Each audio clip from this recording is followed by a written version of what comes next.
ನಮಸ್ಕಾರ. ಕರ್ನಾಟಕ ಡಾಲಿ ಧನಂಜಯ ಬಿರಿಯಾನಿ ತಿಂದಿದ್ದು ಭಾರತ ದೇಶದ ಬಹುದೊಡ್ಡ ಅಪರಾಧ ಮತ್ತು ಕಂಡವರ ಕಾಲಿಗೆ ಬೀಳಬೇಡ ಗಿಲ್ಲಿ. ನಿನ್ನಲ್ಲಿ ಅಪಾರವಾದಂತಹ ಪ್ರತಿಭೆ ಇದೆ, ಬರುವರು ನಿನ್ನಲ್ಲಿಗೆ ಎನ್ನುವಂಥ ವಿಚಾರದ ಬಗ್ಗೆ ನಿಮ್ಮ ಮುಂದೆ ಮಾತಾಡ್ಲಿಕ್ಕೆ ಬಂದೀನಿ. ಏನಪ್ಪ ಅಂದರೆ ಇವತ್ತು ಕರ್ನಾಟಕದೊಳಗೆ ನಡೀತಿರ್ತಕ್ಕಂಥದ್ದು ಎರಡು ದೊಡ್ಡ ವಿಚಾರ. ಏನಪ್ಪ, ನಟ ಡಾಲಿ ಧನಂಜಯ್ ನೀವು ನೋಡಿರ್ಬೋದು. ಇವತ್ತು ಬಡವರ ಮಕ್ಕಳನ್ನು ಬೆಳೆಸ್ರಯ್ಯ ಅಂತಕ್ಕಂಥ ಒಂದು ಡೈಲಾಗ್ ಕೇಳಿರಿ ನೀವೆಲ್ಲ. ಭಾಳ ಕರ್ನಾಟಕದೊಳಗೆ ಅತಿ ಫೇಮಸ್ ಆಗಿರುವಂಥ ಡೈಲಾಗ್ ಅದು, ಬಡವರ ಮಕ್ಕಳನ್ನು ಬೆಳೆಸ್ರಯ್ಯ ಅನ್ನೋದು, ಬಡವ್ರ ಮಕ್ಕಳನ್ನು ಬೆಳೆಗೆ ಬಿಡ್ರಯ್ಯ ಅನ್ನೋದು. ಸೊ ಅವರು ಟಗರು ಸಿನಿಮಾದ ಮೂಲಕ ಬಹುದೊಡ್ಡ ಚಿತ್ರನಟರಾಗಿ ಹೊರಹೊಮ್ಮಿದಂಥ ವ್ಯಕ್ತಿ. ಅದರ ಬಗ್ಗೆ ಚರ್ಚೆ ಬೇಡ ಇವಾಗ. ಅವರು ಯಾವ ಜಾತಿ, ಲಿಂಗಾಯತಿ ಜಾತಿ ಅವರು ಸಾಮಾನ್ಯ ಆಯ್ತಪ್ಪ. ಲಿಂಗಾಯತ್ ಜಾತಿನಾಗಲಿ ಗೌಡರ ಜಾತಿನಾಗಲಿ ಒಟ್ಟ ಏನಪ್ಪ ಅಂತಂದ್ರೆ ಅವರು ಕೂಡ ಭಾರತದಲ್ಲಿ ಒಬ್ಬ ಮಾನವ. ಏನು ವಿಚಾರ ಅಂತಂದ್ರೆ ಅವ್ರು ಯಾವುದೋ ಒಂದು ಬಿರಿಯಾನಿ ಹೋಟೆಲ್ಗೆ ಓಪನಿಂಗಿಗೆ ಹೋಗಿದ್ರು ಗೆಸ್ಟ್ ಆಗಿ. ಅವರು ಓಪನಿಂಗ್ ಮಾಡ್ಯಾರ, ಒಂದು ಬಿರಿಯಾನಿ ಕೊಟ್ಟಾರ, ತಿಂದಾರ. ಅದು ಭಾಳ ದೊಡ್ಡ ಚರ್ಚೆನ ಅಥವಾ ದೊಡ್ಡ ಒಂದು ಅಪರಾಧನ ಅದು ದೇಶದೊಳಗೆ.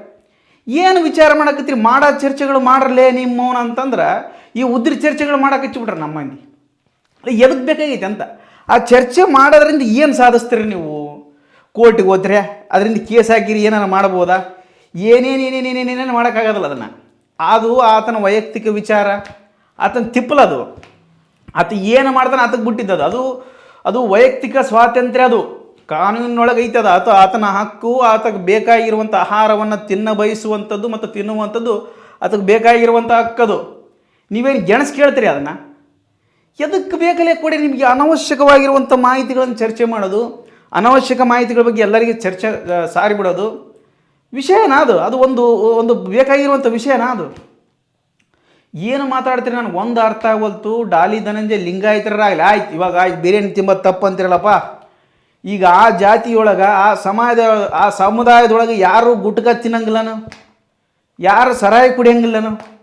ಇಂಥದ್ದು ಬೇಡ, ಇಂಥದ್ದು ಚರ್ಚೆ ಮಾಡಬಾರ್ದು.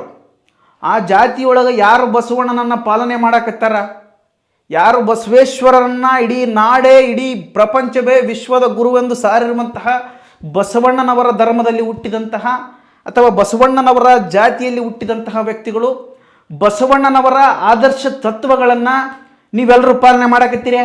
ಇಲ್ಲ. ಒಟ್ಟರೆ ನಿಮಗೆ ಏನು ಚರ್ಚೆ ಅಪ್ಪ ಅಂತಂದರೆ ಜೀವನದೊಳಗೆ ಏನು ಕೆಲಸ ಇಲ್ಲ ಅಂತಕ್ಕಂಥದ್ದನ್ನು ಭಾಳ ತೋರಿಸ್ಕೊಡಕತ್ತಿಬಿಟ್ರೆ ಭಾಳ ಜನ.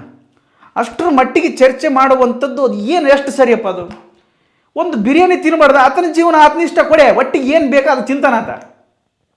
ಆಯ್ತು, ಇವಾಗ ಏನು ಮಾಡುವ ಒಂದು ಕೆಲಸ ಮಾಡ್ರಿ. ಆಯ್ತು, ಡಾಲಿ ಧನಂಜಯ ಅವರದು ಬಿರಿಯಾನಿ ತಿನ್ನಬಾರ್ದು ಅಥವಾ ಲಿಂಗಾಯತರಾಗಿ ಚಿಕನ್ ತಿನ್ನಬಾರ್ದು, ಮಟನ್ ತಿನ್ನಬಾರ್ದು, ನೀನು ಮಾಂಸಾಹಾರಿ ತಿನ್ನಬಾರ್ದು ಅಂತಕ್ಕಂಥದ್ದು ಚರ್ಚೆ ಎಷ್ಟಾಗಿತ್ತು ಅದನ್ನು ನಾನು ಬಂದ್ ಮಾಡಿಸ್ತೀನಿ, ಹೋರಾಟ ಮಾಡಿ ಬಂದ್ ಮಾಡಿಸ್ತೀನಿ. ನೀವು ನನಗೆ ಮಾತು ಕೊಡ್ಬೇಕು. ಒಂದು ಇದನ್ನು ಯಾರು ವಿರೋಧ ಮಾಡೋಕ್ಕಿಚ್ಚಿರಲ್ಲ. ಡಾಲಿ ಧನಂಜಯ ಮಾಂಸ ತಿಂದಿದ್ದು ತಪ್ಪು ಅನ್ನೋರು ಇದಿರಲ್ಲ. ನಿಮ್ಮ ಲಿಂಗಾಯತ ಧರ್ಮದೊಳಗೆ ಅಥವಾ ನಿಮ್ಮ ಒಂದು ಸಮುದಾಯದೊಳಗೆ ನೀವು ಶ್ರೇಷ್ಠರು, ಧರ್ಮರು ಎನ್ನುವಂತಹ ವ್ಯಕ್ತಿ ಒಳಗದಿರಲ್ಲ. ನೀವು ಚಿಕನ್ ತಿನ್ನಬಾರ್ದಾಗಿತ್ತು, ಮಾಂಸಾಹಾರಿಗಳು ಎನ್ನುವಂಥ ವಿಚಾರದೊಳಗದಿರಲ್ಲ. ಅವ್ರಿಗೆ ಹೇಳ್ತಕ್ಕಂಥ ಪ್ರಶ್ನೆ ನಾನು, ನಿಮ್ಮ ಧರ್ಮದೊಳಗೆ, ನಿಮ್ಮ ಸಮುದಾಯದೊಳಗೆ ಯಾರ್ಯಾರು ಸರಾಯಿ ಕುಡಿಯಂಗಿಲ್ಲ, ಯಾರ್ಯಾರು ಗುಟ್ಕ ಚಟಗಳನ್ನು ಮಾಡೋಂಗಿಲ್ಲ, ಕೆಟ್ಟ ವಿಚಾರಗಳನ್ನು ಮಾಡೋಂಗಿಲ್ಲ, ಯಾರು ಒಳ್ಳೆಯವರು ಅದಿರ ಅನ್ನೋ ಸ್ವಲ್ಪ ಚರ್ಚೆ ಮಾಡಿ ತೋರಿಸ್ರಪ್ಪ ನನಗೆ ನೋಡಮ್ಮ.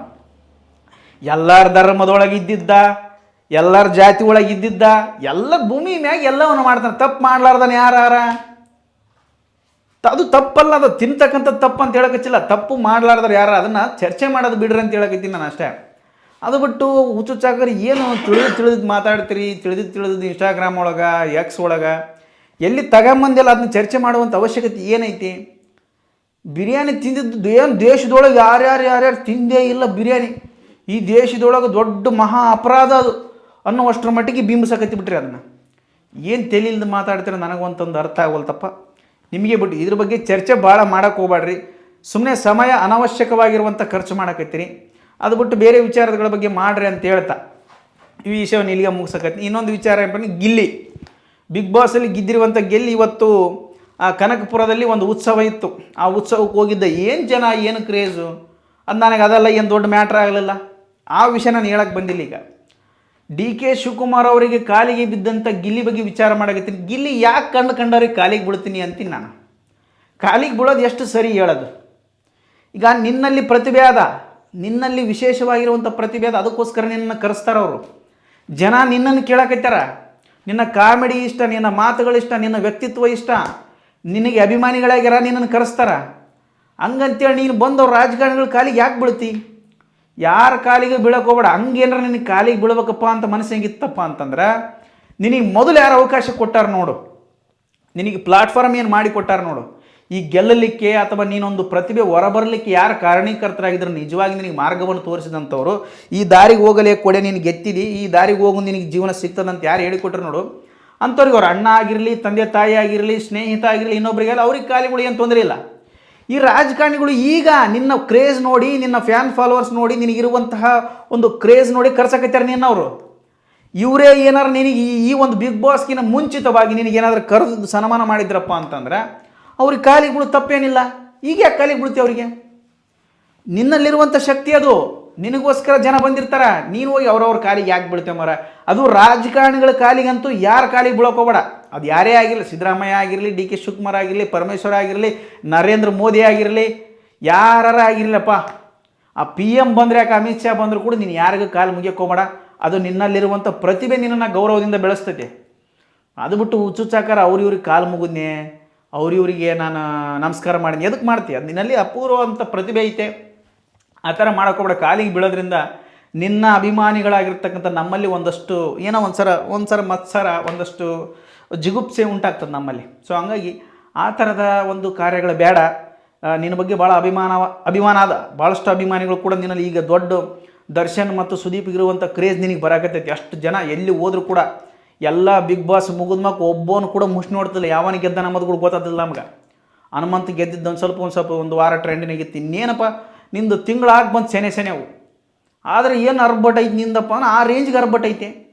ಯಾಕೆ ತಲೆ ಕೆಡಿಸ್ಕೊಳಕ್ಕೆ ಹೋಗ್ತಿ? ಇವ್ರ ಕಾಲಿಗೆ ಬೀಳೋದು ಭಾಳ ಮಹಾ ತಪ್ಪು ಅಂತಕ್ಕಂಥದ್ದು ನನ್ನ ವಿಷಯ. ಹಂಗಾಗಿ ಯಾರ್ಯಾರು ಕಾಲಿಗೆ ಬೀಳೋಕೋಬೇಡ. ಅದು ಭಾಳ ಪ್ರಮುಖವಾಗಿ ರಾಜಕಾರಣಿಗಳ ಕಾಲಿಗೆ ಮಾತ್ರ ಬೀಳೋಕೋಬೇಡ. ಅವರು ನಿನ್ನಲ್ಲಿರುವಂಥ ಪ್ರತಿಭೆ ನಿನ್ನ ಕರೆಸಿಲ್ಲ, ನಿನಗಿರುವಂಥ ಜನ ಕ್ರೇಜು. ನೀನು ಬಂದ್ರೆ ಅವರು ಮಾಡ್ತಕ್ಕಂಥ ಕಾರ್ಯಕ್ರಮ ಪಾಪ್ಯುಲಾರಿಟಿ ತಗೊಳ್ತದ, ಅದರಿಂದ ಜನಕ್ಕೆ ಮತ್ತೊಂದಿಷ್ಟು ಅವೇರ್ನೆಸ್ ಆಗ್ತದ. ನಾವು ಹಿಂಗೆ ಮಾಡಿದ್ವಿ ಅಂಥೇಳಿ ಜಂಬ ಕ್ವಶನಕ್ಕೆ ಮಾಡ್ತಾರೆ ಅವ್ರು ಅಷ್ಟೇ. ಅದು ಬಿಟ್ಟರೆ ಏನಿಲ್ಲ. ಅದಕ್ಕೋಸ್ಕರ ನೀನು ಅವ್ರ ಬಗ್ಗೆ ಭಾಳ ಚರ್ಚೆ ಮಾಡೋಕೋಬೇಡ. ಯಾವುದೇ ಡಿ ಕೆ ಶಿವಕುಮಾರ್ಗಾಗಲಿ, ಯಾವುದೇ CM ಸಿದ್ದರಾಮಯ್ಯನವ್ರಿಗೆ ಆಗಿರಲಿ, ಗೃಹ ಸಚಿವರಿಗೆ ಯಾರಿಗೂ ಕಾಲು ಬೀಳಕೋಬೇಡ. ನಿನ್ನ ಜೀವನ ನೀನು ನೋಡಿದ್ರೆ ನಿನಗೆ ಬೆಂಬಲ ಸಿಗ್ತದೆ, ತಲೆ ಕೆಡಿಸ್ಬೇಡ. ಅವ್ರಿವ್ರ ಕಾಲಿಗೆ ಒಬ್ಬಿದ್ದು ಬಕೆಟ್ ಇಡುವಂಥ ವಿಚಾರಗಳು ಬೇಡ. ಜೀವನದೊಳಗೆ ನೀನು ಗೆಲ್ತಿದ್ದಿ, ಗೆದ್ದು ಬಿಟ್ಟಿದ್ದೆ ಆಲ್ರೆಡಿ. ಯಾರ ಕಾಲಿಗೆ ಬೀಳಕ್ಕೆ ಹೋಗ್ಬೇಡ ಅಂತಕ್ಕಂಥ ವಿಚಾರ ನಿನಗೆ ಹೇಳಕತ್ತೀನಿ. ಆಮೇಲೆ ಇವು ಡಾಲಿ ಧನಂಜಯನು ಸ್ವಲ್ಪ ವಿಚಾರ ಬಿಡ್ರಿ, ಅದು ಬಿರಿಯಾನಿ ತಿಂದು ಏನು ಮಹಾ ದೊಡ್ಡ ತಪ್ಪಲ್ಲ ಅಂತ ಹೇಳ್ತಾ ಈ ವಿಡಿಯೋವನ್ನು ಇಲ್ಲಿಗೆ ಮುಗಿಸ್ತಾ ಇದ್ದೀನಿ. ಧನ್ಯವಾದಗಳು.